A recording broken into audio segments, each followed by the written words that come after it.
În 1829, la Adrianopol, Imperiul Otoman a fost silit să cedeze după un război devastator.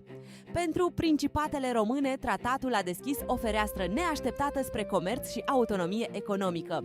Dunărea, până atunci controlată strâns, a început să devină o arteră vitală pentru exporturi. Grâul, lemnul și vitele au circulat mai liber, iar negustorii au simțit imediat schimbarea. În același timp, influența otomană asupra administrației locale a început să se slăbească vizibil. Boierii și cărturarii au înțeles repede că echilibrul vechi se rupea în favoarea lor.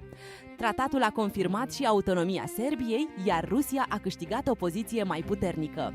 Pentru români însă, adevărata miză era deschiderea către Europa și modernizarea lentă. De aici înainte, Dunărea nu a mai fost doar o frontieră, ci o promisiune.